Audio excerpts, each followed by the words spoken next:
ഇന്ന് നമുക്ക് ഷറഫുദ്ദീനും അനുപമ പരമേശ്വരനും കേന്ദ്ര കഥാപാത്രത്തിലെത്തുന്ന ഒരു മീനിന്റെ കുപ്പി വരുത്തി വെക്കുന്ന പ്രശ്നങ്ങളെക്കുറിച്ച് പറയുന്ന പെറ്റ് ഡിക്റ്റേറ്റീവ് എന്ന മലയാള സിനിമയുടെ കഥ നോക്കിയാലോ?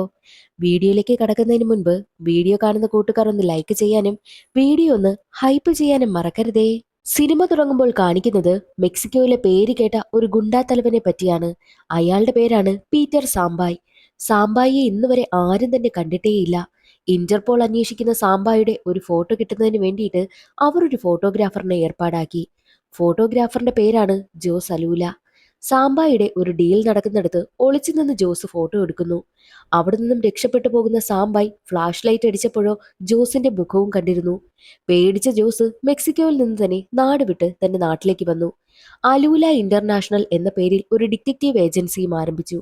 പക്ഷേ നല്ലവരായ നാട്ടുകാരുടെ പ്രവൃത്തി മൂലം അത് പൂട്ടിപ്പോയി. ജോസിനൊരു മകനുണ്ട്, ടോണി. ടോണിക്കാണെങ്കിലോ കൈകേയി എന്നൊരു പെൺകുട്ടി ഇഷ്ടമാണ്. കൈകേയെ വിവാഹം കഴിക്കണമെങ്കിൽ അവൻ ഏതെങ്കിലും ഒരു ഫോഴ്സിൽ ജോലി വാങ്ങണമെന്ന് കൈകേയിയുടെ അച്ഛൻ പറഞ്ഞിരുന്നു. അതുകൊണ്ട് തന്നെ പൂട്ടിപ്പോയ തന്റെ അച്ഛന്റെ ഡിറ്റക്റ്റീവ് ഏജൻസി ടോണി ഓപ്പൺ ആക്കും. കൈകേയും ഈ ടോണിയും എപ്പോഴും പിണങ്ങും. ബ്രേക്കപ്പ് ആകും, പാച്ചപ്പ് ആവും. അതാണ് നടക്കുന്നത്. മറ്റൊരു വശത്ത് സ്മഗ്ലിംഗ് നടത്തുന്ന മുക്ബുലിനെയും സിൽവയെയും കാണിക്കുന്നു. കനക സഭാവതി എന്നൊരു ഗ്യാങ്സ്റ്ററിന് വേണ്ടിയാണ് രണ്ടാളും ഈ പണി ചെയ്യുന്നതും. പക്ഷേ സിൽവയുടെ മനസ്സിലാണെങ്കിൽ തന്റെ ബാഗിലിരിക്കുന്ന സാധനം മൂന്നാറിൽ കൊണ്ടുവന്ന് വിറ്റ് കാശ് വാങ്ങണമെന്നാണ്. മൂന്നാറിൽ സാധനം എത്തിച്ചാൽ 1 കോടി രൂപ കിട്ടുമെന്ന് സിൽവ പറയുമ്പോഴും സഭാവതിയെ പേടിയായിരുന്ന മുക്ബുൽ അതിന് സമ്മതിക്കില്ല. മറ്റൊരു വശത്ത് കൈകേയി താമസിക്കുന്നതിന് അടുത്ത ഫ്ളാറ്റിലെ ഏലിയാസിന്റെ ഡോഗിനെ കാണാതായി. അതിനു വേണ്ടിയിട്ടുള്ള അന്വേഷണവും നടക്കുകയാണ്. ഈ ഏലിയാസിന് ഭാര്യയെ വല്ലാത്ത പേടിയാ. ഭാര്യ പറയുന്നതനുസരിച്ച് എല്ലാ ജോലിയും ചെയ്ത് ഒരു അടിമയെ പോലെയാണ് ജീവിക്കുന്നതും. ഭാര്യയുടെ ഡോഗിനെ കാണാതായത് മുതൽ ഏലിയാസിനും പേടി തുടങ്ങി. മറ്റൊരു വശത്ത് മുക്ബുലിനെയും സിൽവയെയും കാണിക്കുന്നു. ഒരു കാറിൽ വന്നവർ അവരെ ഉപദ്രവിക്കുവാനായും തുടങ്ങി. മുക്ബുൽ കടയിൽ കയറിയ തക്കം നോക്കിയാണ് സിൽവയെ അടിച്ചിട്ടിട്ട് പെട്ടിയും കൊണ്ട് പോകുവാനായിട്ട് അവർ നോക്കുന്നതും. പക്ഷേ സിൽവയാണെങ്കിലോ അവരിൽ നിന്ന് രക്ഷപ്പെട്ടു പോകവേ ഒരു ഡ്രോൺ സിൽവയെ ഫോളോ ചെയ്യുന്നു. മാത്രമല്ല ഡ്രോണിലുണ്ടായിരുന്ന ഒരു കത്തി സിൽവയുടെ കഴുത്തിൽ പൊത്തു കയറുകയും ഒടുവിൽ സിൽവയുടെ കാറ് ആക്സിഡന്റ് ആവുകയും ചെയ്യുന്നു. ഫോളോ ചെയ്തു വന്നവരാണെങ്കിൽ പെട്ടിയുമായി പോവുകയും ചെയ്യും. വന്നവരുടെ കാറിൽ നിന്നും ഒരു ഡോഗ് ഇറങ്ങി സിൽവയുടെ കാറിൽ കയറി. ഈ ഡോഗാണ് ഏലിയാസിന്റെ വീട്ടിൽ നിന്നും കാണാതായതും. അടുത്ത ദിവസം ടോണിയെ പോലീസ് സ്റ്റേഷനിലേക്ക് വിളിപ്പിക്കുകയാണ്. താനൊരു ഡിറ്റക്റ്റീവ് ആയതിനാൽ സഹായത്തിനു വേണ്ടി വിളിക്കുന്നതാണെന്നാ ടോണി കരുതിയത്. പക്ഷേ അല്ല. സിൽവയുടെ കാർ ആക്സിഡന്റ് ആയ സ്ഥലത്തു നിന്നും ടോണിയുടെ വിസിറ്റിംഗ് കാർഡ് അവർക്ക് കിട്ടിയത്രേ. അപ്പോൾ മുതൽ പോലീസിന് ടോണിയെ നല്ല സംശയമാണ്. ടോണിയാണോ അതിന് പിന്നിലെന്നാണ് അവർ കരുതിയിരിക്കുന്നതും. എന്നാൽ ടോണി പറയുന്നത് താൻ എന്ന് വീട്ടിലുണ്ടായിരുന്നു എന്ന് തന്നെയാണ്. ഇതറിയുന്ന എസ് ഐ ആയ രജിത്ത് ടോണിയെ വിളിപ്പിക്കും. രജിത്തിനെ കണ്ടതും ടോണി ഞെട്ടിപ്പോകും. കാരണം ടോണിയുടെ കുട്ടിക്കാലത്തെ ഫ്രണ്ടായിരുന്നു ഈ രജിത്ത്. രണ്ടാൾക്കും ഒരേ പെണ്ണിനെ തന്നെ ഇഷ്ടം, കൈകേയിയെ. അതേ ചൊല്ലി അവർ എപ്പോഴും അടിയുണ്ടാക്കാറുണ്ടായിരുന്നു. ടോണിയോട് സംസാരിക്കുന്ന രജിത്ത് എപ്പോൾ വിളിപ്പിച്ചാലും നീ സ്റ്റേഷനിലേക്ക് വരണമെന്ന് പറഞ്ഞ് അവനെ വിരട്ടിയാണ് പറഞ്ഞു വിടുന്നതും. ടോണിയെ കാത്ത് പുറത്ത് അവന്റെ കൂട്ടുകാരനായ സനൂപ് ഉണ്ടായിരുന്നു. തന്റെ വിസിറ്റിംഗ് കാർഡ് ആക്സിഡന്റ് നടന്ന സ്ഥലത്തു നിന്നും കിട്ടിയതുകൊണ്ട് പോലീസുകാർക്ക് തന്നെ സംശയമാണെന്നും ടോണി പറയുമ്പോഴോ അത് കേട്ട് ഞെട്ടിയ സനൂപ് കുറച്ച് സത്യങ്ങൾ തുറന്നു പറയും. ആക്സിഡന്റ് നടന്ന അതേ രാത്രി സനൂപും കാമുകിയും കൂടി കറങ്ങിയിട്ട് വരികയായിരുന്നു.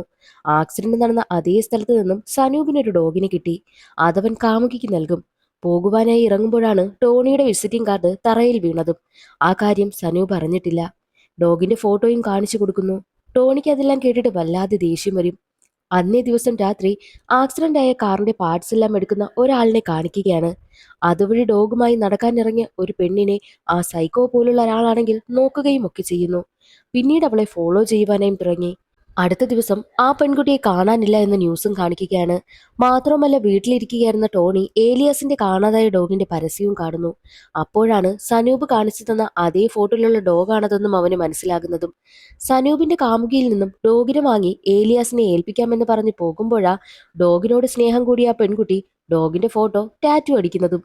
ഒരുവിധം കഷ്ടപ്പെട്ട് ടോണിയും സനൂപും കൈകയും ഡോഗിനെ ഏലിയാസിനെ കൊണ്ടുവന്ന് ഏൽപ്പിക്കും. ഏലിയാസിന്റെ ഭാര്യ പകരമായി 1 ലക്ഷം രൂപ തിരിച്ചു കൊടുക്കുന്നു. അതോടെ ടോണിയും സനൂപും പെറ്റ് ഡിറ്റക്റ്റീവായി മാറുകയാണ്.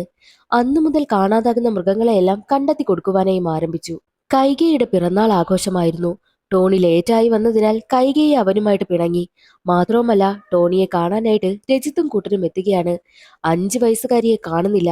അവർക്ക് സംശയം ടോണിയാണ്. കാരണം കൈകയുടെ പിറന്നാൾ ആഘോഷത്തിന് വേണ്ടിയിട്ട് ഒരു ഓട്ടോയിലാണ് ടോണി വരുന്നത്. അവന്റെ കാർ പഞ്ചറായി പോയതുകൊണ്ട്. അതേ ഓട്ടോയിൽ തന്നെ ഒരു കുപ്പിയിൽ മീനുമായിട്ട് ആ കുട്ടി ഉണ്ടായിരുന്നു. മീനാണെങ്കിൽ ഓട്ടോക്കാരൻ വാങ്ങി നൽകിയതാ. ഈ ടോണിയാണെങ്കിൽ കുഞ്ഞിന്റെ കയ്യിലിരിക്കുന്ന മീനൊക്കെ ഫോട്ടോ എടുത്ത് വെക്കുന്നുമുണ്ട്. കുട്ടിയെ റോഡ് മുറിച്ച് കടക്കാനായി സഹായിച്ചത് ടോണിയായിരുന്നു. CCTV ഫുട്ടേജിലെല്ലാം അത് കൃത്യമായിട്ട് കാണിക്കുന്നുമുണ്ട്. അതുകൊണ്ടാണ് അവർക്ക് ടോണിയെ സംശയവും. മാത്രവുമല്ല, പെൺകുട്ടിയെ തട്ടിക്കൊണ്ടുപോയ ആ ഒരു സൈക്കോ ഇല്ലേ, അയാൾ ആ പെൺകുട്ടിയെ കൊന്ന് കുഴിച്ചിടുന്നത് ഒരു പയ്യൻ കാണുന്നുണ്ടായിരുന്നു. അത് കണ്ട ആ കുട്ടിയെയും സൈക്കോ കൊന്ന് കുഴിച്ചിടുന്നു. കൈകേയുമായി ബ്രേക്കപ്പായ സങ്കടത്തിൽ ബാറിലിരുന്ന് മദ്യപിക്കുകയായിരുന്നു ടോണി. അപ്പോൾ ന്യൂസിൽ സ്മഗ്ലിംഗുകാർ കടത്തുന്ന കോടികൾ വില വരുന്ന മീനിനെ പറ്റി കാണിക്കും. അത് കണ്ട ടോണിക്ക് കുട്ടിയുടെ കയ്യിൽ ഇരുന്നത് ഇതേ മീനാണല്ലോ എന്ന ചിന്ത വരും. അതുകൊണ്ട് തന്നെ കുട്ടിയെ കണ്ടെത്തി മീനിന്റെ പിന്നിലുള്ള സ്മഗ്ലിംഗുകാരെയെല്ലാം കണ്ടെത്തിയാൽ അവരുടെ ഡിറ്റക്റ്റീവ് ഏജൻസി ഫേമസ് ആകുമെന്ന് അവൻ കരുതി. കുട്ടിക്ക് വേണ്ടിയിട്ട് അന്വേഷണവും ആരംഭിച്ചു. കുട്ടിയുടെ വീട്ടിലെത്തി ഓരോ കാര്യങ്ങളൊക്കെ ചോദിക്കുന്നുമുണ്ട്. കാണാതെ പോയ കുട്ടി മുക്ബുലിന്റെ മകളാണ്. കുട്ടിയുടെ അമ്മയുടെ കരച്ചിൽ കണ്ട് സഹതാപം തോന്നി ടോണി കുട്ടിയെ എങ്ങനെയെങ്കിലും കണ്ടെത്തുവാനായും തീരുമാനിച്ചു.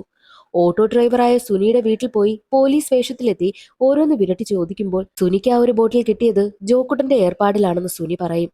ജോക്കുട്ടന്റെ അടുത്തെത്തി ഫോട്ടോ കാണിച്ച് മീനിനെ പറ്റി അന്വേഷിക്കുമ്പോഴോ ജോക്കുട്ടൻ ആ ബോട്ടിലല്ല മീൻ കൊടുത്തത്, ഹോർലിക്സിന്റെ കുപ്പിയിലാണെന്ന് പറയും. സുനിക്ക് മീൻ കിട്ടി എന്ന് പറയപ്പെടുന്നതും ജോക്കുട്ടൻ സുനിക്ക് കൊടുക്കുവാനായി മീൻ ഏൽപ്പിച്ചതും ടോൾ ബൂത്തിലായിരുന്നു. അവിടെ എത്തി അന്വേഷിക്കുന്ന സമയത്തോ അവർക്കൊന്നും തന്നെ അറിയത്തുമില്ല. ഫോട്ടോയിലുള്ള കുപ്പിയിൽ TT എന്ന് എഴുതിയിരിക്കുന്നത് ടോണി കാണുന്നു. തന്നോടൊപ്പം പഠിച്ചിരുന്ന തിങ്കൾ തോമസും അതുപോലെ എഴുതുമായിരുന്നു. അവന്റെ സിഗ്നേച്ചർ സ്റ്റൈലും അതാണെന്നും ഓർമ്മ വരികയാണ്. തിങ്കളിനെ വിളിച്ചപ്പോഴോ ആ കുപ്പി നിർമ്മിച്ചത് തിങ്കളാണെന്നും മാത്രവുമല്ല, കുപ്പിയിൽ അവന്റെ ചേട്ടനാണെങ്കിൽ ചെറുതായൊരു ബോംബും സെറ്റ് ചെയ്തിട്ടുള്ള കാര്യം പറയുന്നു. ആ കുപ്പിയുടെ അടപ്പ് തുറന്നു കഴിഞ്ഞാൽ ബോംബ് ബ്ലാസ്റ്റ് ആവും. അങ്ങനെയിരിക്കെ കൈകയുടെ പിണക്കം മാറ്റുവാനായിട്ട് ടോണി അവളെ കാണുവാനായും പോകും. എന്നാൽ പരിചയമില്ലാത്ത രണ്ടുപേരാണെങ്കിൽ അവരെ ഭീഷണിപ്പെടുത്തി സഭാപതിയുടെ ഗോഡൌണിലേക്കാണ് കൊണ്ടുപോകുന്നത്. അവിടെ കൊണ്ടുവന്ന് അവരെ കെട്ടിയിടും. അവിടേക്ക് സഭാപതിയുടെ കൂട്ടാളിയായ അർണോൾഡ് വന്നിട്ട് മീനിന്റെ ബോട്ടിലിനെ പറ്റി തിരക്കും. സിനിമ തുടങ്ങുമ്പോൾ സിൽവ കൊണ്ടുവന്ന ആ ഒരു കള്ളക്കടത്ത് സാധനമില്ലേ, ആ ഒരു ബോട്ടില്, അത് സത്യത്തിൽ ഈ മീനായിരുന്നു. അർണോൾഡിന്റെ ചോദ്യം ചെയ്യലിൽ കുപ്പിയെപ്പറ്റി അറിയാവുന്നത് തിങ്കലിനാണെന്നും ടോണി പറഞ്ഞു കൊടുക്കും. കുട്ടിയോടൊപ്പം ഓട്ടോയിൽ ടോണി ഉണ്ടായിരുന്നത് കാരണമാണ് ടോണിക്ക് ഇപ്പോൾ ഈ പണി കിട്ടിക്കൊണ്ടേയിരിക്കുന്നതും. അങ്ങനെ അവർ തിങ്കളിനെയും കൊണ്ടുവന്ന് കിട്ടിയിടുകയാണ്. തിങ്കളിന് കുപ്പി നിർമ്മിക്കാനായി പറഞ്ഞ ആളിന്റെ ഫോട്ടോയാണെങ്കിൽ തിങ്കളുടെ ഫോണിൽ ഉണ്ടായിരുന്നു. ആ ഒരു കാര്യം ടോണിയോട് പറയും. ടോണി അങ്ങനെ കഷ്ടപ്പെട്ട് കെട്ടഴിച്ച് തിങ്കളുടെ ഫോണിലെ ഫോട്ടോ എടുത്തിച്ച് നോക്കുകയാണ്. അത് ഷാജി എന്ന ആളുടെ ഫോട്ടോയായിരുന്നു. അങ്ങനെ 3 പേരും രക്ഷപ്പെടുവാനായി നോക്കവേ അർണോൾഡും ടീമും വീണ്ടും അവിടേക്ക് വരുന്നു. വലിയൊരു ഫൈറ്റ് നടക്കും. അത്രയും നാൾ കൈകയുടെ മനസ്സിൽ ടോണി വെറും സീറോയായിരുന്നു. എന്നാൽ ഇന്ന് ഫൈറ്റൊക്കെ കണ്ട് അവനൊരു ഹീറോയായി മാറി. അവസാനം തിങ്കളാണെങ്കിലോ അവരുടെ കയ്യിൽ അകപ്പെടുകയും ടോണിയും കൈകയും രക്ഷപ്പെടുകയും ചെയ്തു. തിങ്കളിന്റെ ഫോണിൽ കണ്ട ഷാജിയെ കൈകയ്ക്ക് നന്നായിട്ട് അറിയാം. അയാളാണെങ്കിൽ ഇൻസ്റ്റഗ്രാമിൽ റീൽസ് ഒക്കെ ചെയ്യും. മാത്രവുമല്ല, ഈ കൈകയ്ക്ക് എപ്പോഴും മെസ്സേജ് അയച്ച് ശല്യപ്പെടുത്താറുണ്ടായിരുന്നു. കൈകയെ കൊണ്ട് തിരിച്ച് മെസ്സേജ് അയപ്പിച്ച് ഷാജിയെ പിടികൂടുകയാണ്. ഷാജിയെ തല്ലി ചോദ്യം ചെയ്യുമ്പോഴോ ഷാജിയെ മീനിന്റെ കൊട്ടേഷൻ ഏൽപ്പിച്ചത് ഡോണായ യാക്കത്തലിയാണ്. സഭാപതിക്ക് വേണ്ടി ഷിപ്പ്യാർഡിൽ നിന്നും സിൽവയും മുക്ബുലും സാധനവുമായി പോകുമ്പോൾ അലി പറഞ്ഞിട്ട് ഷാജിയാണ് സിൽവയെ കൊന്ന് മീനുള്ള ബോട്ടിൽ കൈക്കലാക്കിയതും. എക്സ്പെൻസീവായ ഈ ഒരു മീൻ കർണാടകയിലുള്ള ഒരു സുൽത്താൻ തന്റെ കാമുകിക്ക് ഗിഫ്റ്റ് നൽകാൻ വേണ്ടി ഏർപ്പാടാക്കിയതാണ്. ആ ഒരു മീനിന്റെ ബോട്ടിൽ ടോൾ ബൂത്തിൽ ഏൽപ്പിക്കുവാനായിട്ട് ഷാജി തന്റെ 2 കൂട്ടാളികളെയും സെറ്റാക്കി വെച്ചിരുന്നു. അവിടെ നിന്നും ലോറിയിൽ കയറ്റി വിടുവാനായിട്ടായിരുന്നു അവരുടെ പ്ലാൻ. അവിടെ വെച്ചാണ് ഓട്ടോക്കാരന് വേണ്ടി വെച്ചിരുന്ന കുപ്പിയും ഷാജിയുടെ കുപ്പിയും തമ്മിൽ മാറിപ്പോയത്. അലിയെ ഈ ഒരു കൊട്ടേഷൻ ഏൽപ്പിച്ചത് ഇന്റർനാഷണൽ ഡോൺ ആയിട്ടുള്ള പീറ്റർ സാമ്പായിയാണ്. പീറ്റർ സാമ്പായി അന്നത്തെ പ്രശ്നങ്ങൾക്ക് ശേഷം ഇപ്പോൾ ഒളിച്ചു താമസിക്കുന്നത് കൊച്ചിയിലാണ്. സാമ്പായി മറ്റാരുമല്ല, ഏലിയാസ് തന്നെയായിരുന്നു. ടോണിയുടെ അച്ഛൻ ഫോട്ടോ എടുത്തതിനെ തുടർന്ന് ഫോട്ടോഗ്രാഫറിനെ കണ്ടെത്തി കൊല്ലാൻ വന്നതാണ് സാമ്പായി. അങ്ങനെയാണ് പത്രത്തിൽ 43 വയസ്സുകാരുടെ വിവാഹാലോചന കാണുന്നതും അവരെ കെട്ടി അവിടെ ജീവിക്കുന്നതും. ഒളിച്ചു താമസിക്കുവാനായിട്ട് കുറച്ചു നാളത്തേക്ക് ഒരു സ്ഥലം കണ്ടെത്തിയതാ. ഏലിയാസ് എന്ന പേരിൽ അവരെ കല്യാണം കഴിച്ചെങ്കിലും ആ സ്ത്രീ ഏലിയാസിനെ ഒന്ന് അടുക്കുവാൻ പോലും സമ്മതിക്കുന്നതേയില്ല. ആ സ്ത്രീയുടെ ഡോഗിന്റെ ശല്യം കൂടുതലായതുകൊണ്ട് മീനിന്റെ ബോട്ടിൽ എടുക്കുവാനായി പോകുന്ന ഷാജിയുടെ വണ്ടിയിൽ അന്ന് ആ ഡോഗിനെ കയറ്റിവിട്ടതും ഇതാണ് യഥാർത്ഥത്തിൽ നടന്നതും. മീൻ ബോട്ടിൽ മാറിയതിന് അലി ഷാജിയെ ഒരുപാട് തല്ലും. കൈകേയി താമസിക്കുന്ന ഫ്ളാറ്റിലെ 5-ാം നമ്പറിലാണ് അലിയുള്ളതും. ഷാജിയെ അവിടെ കൊണ്ടുവന്നാണ് അലി പൊതിരെ തല്ലുന്നതും. എന്നാൽ സാമ്പായി കൊച്ചിയിലെത്തിയതറിഞ്ഞ് ടോണിയുടെ അച്ഛന്റെ കിളി പോയി. സിൽവയ്ക്ക് മറ്റെന്തോ പ്ലാൻ ഉണ്ടായിരുന്നു എന്ന സംശയം ടോണിക്കുണ്ടായി. അതുകൊണ്ട് തന്നെ ടോണിയാണെങ്കിൽ സിൽവയുടെ കോൾ ഡീറ്റെയിൽസ് ഒക്കെ എടുക്കുകയാണ്. അതിൽ കോൾ പോയ നമ്പറിന്റെ ലൊക്കേഷനും കണ്ടെത്തുമ്പോഴോ 10-ാം നമ്പർ ഫ്ലാറ്റാണ് കാണിക്കുന്നതും. മാത്രമല്ല 3-4 നമ്പരും അതിൽ കാണിക്കുന്നുണ്ട്. പക്ഷെ അതെല്ലാം സ്വിച്ച് ഓഫ് ആണ്. എപ്പോഴെങ്കിലും സ്വിച്ച് ഓൺ ആയി കഴിഞ്ഞാൽ തന്റെ ഫോണിലേക്ക് അലാറം വരുന്നതിന് വേണ്ടിയിട്ടും ടോണി അതെല്ലാം സെറ്റ് ചെയ്തിരുന്നു. അതേസമയം തന്നെ ഷാജി ഏർപ്പാടാക്കിയ ആ 2 കള്ളന്മാര് കാണാതായ കുട്ടിയെയും മീൻ ബോട്ടിലുമായി ഇറങ്ങി വരുന്നത് കാണിക്കും. 5-ാം ഫ്ലാറ്റ് ഓപ്പൺ ആക്കാൻ വേണ്ടിയിട്ട് ഈ ടോണിയാണെങ്കിലോ അവിടേക്ക് ഫുഡ് ഓർഡർ ചെയ്തു. 10-ാം നമ്പർ ഫ്ലാറ്റിൽ വന്ന് തട്ടുക, അത് തുറന്നില്ല എങ്കിൽ 5-ാം നമ്പർ ഫ്ലാറ്റിലേക്ക് വരണമെന്നായിരുന്നു അതിൽ എഴുതി വെച്ചിരുന്നതും. 10-ൽ കോളിംഗ് ബെൽ അടിച്ചിട്ട് തുറക്കാത്തത് കൊണ്ട് തന്നെ 5-ലെത്തിയപ്പോൾ അലി ഡോർ തുറന്നതും കുട്ടിയുമായി നടന്നു പോകുന്ന 2 കള്ളന്മാരെയും കാണുന്നു. അവരുടെ കയ്യിൽ ആ ഒരു മീനിന്റെ ബോട്ടിൽ ഇരിക്കുന്നതും അലി ശ്രദ്ധിച്ചു. അലിയെ കണ്ടതും കള്ളന്മാർ ഓടിക്കളയും. കുട്ടിയാണെങ്കിലോ ആ ബോട്ടിലുമായി താഴേക്കും പോകുന്നു. അത് ടോണി കാണുന്നുണ്ട്. പക്ഷേ കുട്ടിയാണെങ്കിൽ റോഡിലൂടെ പോകുമ്പോൾ ആ സൈക്കോയും അവിടേക്ക് എത്തുന്നുണ്ട്. കുട്ടിയുടെ കൂടെയാണെങ്കിൽ ഏലിയാസിന് ശത്രുവായിട്ടുള്ള ആ ഒരു ഡോഗില്ലേ, അതുമുണ്ടായിരുന്നു. എന്നാൽ കുട്ടിയുടെ പിന്നാലെ പോകുന്ന ടോണിയെ മുക്ബുലും ഗ്യാങ്ങും വന്ന് അടിച്ചിട്ടിട്ട് അവിടെ നിന്ന് കൊണ്ടുപോവുകയാണ്. കാരണം മുക്ബുലിന്റെ മകളെ കിഡ്നാപ്പ് ചെയ്തത് ടോണിയാണെന്നാണല്ലോ ന്യൂസിലേക്ക് വന്നതും CCTV ഫുട്ടേജും ഉണ്ടായിരുന്നു. ടോണിയാണ് അതിന് പിന്നിലെന്ന് ചിന്തിച്ചാണ് ടോണിയെ കൊണ്ടുവന്ന് ചോദ്യം ചെയ്യുന്നതും. ടോണിയാണെങ്കിൽ തനിക്ക് അറിയില്ല എന്നൊക്കെ പറയുന്നുമുണ്ട്. ടോണിയാണെങ്കിലോ 2-3 നമ്പർ സ്വിച്ച് ഓൺ ആകുന്ന സമയത്ത് തന്റെ ഫോണിൽ അലാറം വരുന്ന രീതിയിൽ സെറ്റ് ചെയ്തിരുന്നു. അതിലൊരു കള്ളനാണെങ്കിൽ തന്റെ ഫോൺ സ്വിച്ച് ഓൺ ആക്കും. ഉടനെ തന്നെ ടോണിക്ക് അലാറം അടിക്കുകയും ചെയ്യുന്നു. അത് മനസ്സിലാക്കിയ ടോണി അവരെ തല്ലി അവിടെ പൂട്ടിയിട്ടിട്ട് ഇറങ്ങി ഓടുകയും ചെയ്യും. കള്ളന്മാരുടെ നമ്പറിൽ വിളിക്കുന്ന ടോണിയാണെങ്കിൽ പിന്നീട് അവരെ കാണുവാനായും എത്തുകയാണ്. അവർ നടന്നതെല്ലാം തുറന്നു പറയും. നാട്ടിൽ ചെറിയ മീനൊക്കെ പിടിച്ച് വിറ്റ് ജീവിക്കുകയായിരുന്നു അവർ. ഒരു കൊട്ടേഷൻ അവർക്ക് വന്നു. ഒന്നല്ല 2.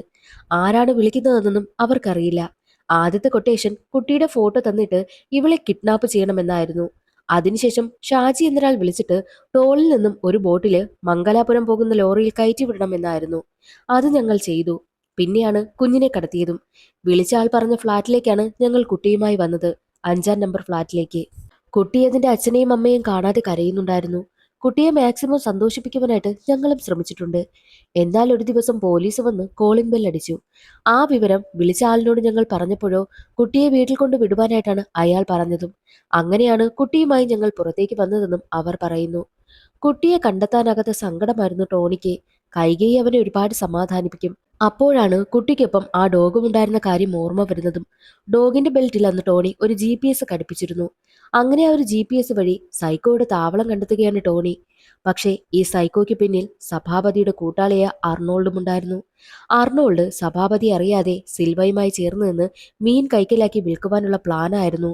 മുക്ബുലിനെ പുറത്തു കൊണ്ടുവരുവാനായിട്ടാണ് കുട്ടിയെ കടത്തി വെച്ചിരിക്കുന്നതും. കാരണം ഇവരുടെ പ്ലാനെല്ലാം മുക്ബുൽ അറിഞ്ഞു കഴിഞ്ഞല്ലോ. അവസാനം ടോണിയാണെങ്കിൽ 2-നെയും അടിച്ച് കുട്ടിയെയും മീനും കൈക്കലാക്കുകയാണ്.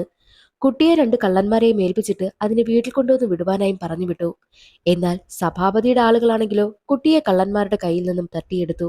ഒപ്പം സാമ്പായി കൈകേയും കടത്തി വെച്ചിരിക്കുകയാണ്. അലിയുടെ അടുത്തേക്കാണ് സാമ്പായി വന്നത്. സാമ്പായി ടോണിയെ വിളിച്ചിട്ട് കൈകയെ വേണമെങ്കിൽ സാമ്പായി അയക്കുന്ന ലൊക്കേഷനിലേക്ക് വരുവാനായും പറഞ്ഞു. അതേ സമയമായിരുന്നു ടോണിയെ സഭാപതിയും കോൾ ചെയ്തത്. കുട്ടിയെ വേണമെങ്കിൽ മീനുമായിട്ട് വരുവാനായും പറഞ്ഞു. ഉടനെ ബുദ്ധി പ്രയോഗിച്ച ടോണി സാമ്പായി അയച്ച അതേ ലൊക്കേഷനിലേക്ക് സഭാപതിയും വരുവാനായും പറയും. അങ്ങനെ എല്ലാവരും കറക്റ്റ് ലൊക്കേഷനിലെത്തി. ടോണിയും കൂട്ടുകാരനും 2 കള്ളന്മാരും ഒരു വണ്ടി നിറയെ ഡോഗുമായിട്ടാണ് അവിടേക്ക് വന്നതും. ഡോഗിനെ തുറന്നു വിടുകയാണ്. എല്ലാവരും പല വാക്കിനോടും. ടോണിയാണെങ്കിലോ കൈകയെയും കുട്ടിയെയും മീനിന്റെ ആ ഒരു ബോട്ടിലും കൊണ്ട് അവിടെ നിന്നും ഓടുന്നു. ടോണിക്ക് പിന്നാലെ എല്ലാ ടീമുമുണ്ട്. എന്നാൽ അതിനിടയിൽ സാമ്പായും ടീമും രക്ഷപ്പെടുവാനായി നോക്കും. ഒരു വാനിൽ കയറി രക്ഷപ്പെടുവാനായി ശ്രമിക്കുമ്പോഴാണ് അതിൽ ടോണിയുടെ അച്ഛനിരിക്കുന്നത് കാണുന്നതും. ടോണിയുടെ അച്ഛനാണ് ആ ഫോട്ടോഗ്രാഫർ എന്ന് മനസ്സിലാക്കിയ സാമ്പായി അയാൾക്ക് 2 കൊടുക്കുകയാണ്. ഒടുവിൽ ടോണിയുടെ അച്ഛനാണെങ്കിൽ കാല് പിടിച്ച് മാപ്പ് പറയുമ്പോഴാണ് വെറുതെ വിട്ടതും. സാമ്പായും കൂട്ടരും അവിടെ നിന്ന് മുങ്ങുകയാണ്. മറ്റൊരു വശത്ത് എല്ലാവരും കുപ്പിക്ക് വേണ്ടിയിട്ട് ഓടുകയാ. ഒരു ഘട്ടത്തിൽ കുപ്പിയിലെ ബോംബാണെങ്കിൽ ആക്റ്റീവായി. അതെന്ത് ചെയ്യുമെന്ന് തിങ്കളിനോട് ചോദിക്കുമ്പോഴോ ജസ്റ്റ് വെള്ളത്തിലൊന്നിട്ടാൽ മതിയെന്നായിരുന്നു തിങ്കൾ പറഞ്ഞതും. വെള്ളത്തിലിട്ടതും ബോംബ് ഡീആക്റ്റീവായി. കുപ്പി വെള്ളത്തിലിടുന്ന അതേ സമയമായിരുന്നു രജിത്തും കൂട്ടരും അവിടേക്ക് എത്തുന്നതും. എല്ലാത്തിനെയും അറസ്റ്റ് ചെയ്യുന്നു. മീൻ കുപ്പി എന്ന് പറഞ്ഞ് കൊണ്ടുപോയതോ പഴയ ആ ഒരു ഹോർലിക്സിന്റെ കുപ്പിയില്ലേ, അത് തന്നെയാ. സാമ്പായി എന്ന് പറഞ്ഞ് രജിത്ത് കൊണ്ടുപോകുന്നതും സെക്യൂരിറ്റിയും. എന്നിട്ട് ടോണിയെ വല്ലാതെ കളിയാക്കുകയും ഒക്കെ ചെയ്യുന്നുണ്ട്. അതെല്ലാം കണ്ട് ചിരിച്ചുകൊണ്ടിരിക്കുകയാണ് ടോണി. സാമ്പായി ഇന്നും ആരുടെയും കണ്ണിൽപ്പെടാതെ മറഞ്ഞിരിക്കുകയാണ്. അങ്ങനെ 8 മാസം കടന്നുപോയി. ടോണിയുടെ അച്ഛനാണെങ്കിലോ സാമ്പായിയെ പറ്റി എഴുതിയ ബുക്ക് പബ്ലിഷും ചെയ്തു. ഒപ്പം സാമ്പായിയുടെ ഫോട്ടോയും. ഇന്ന് ടോണി വലിയ പണക്കാരനായി മാറി.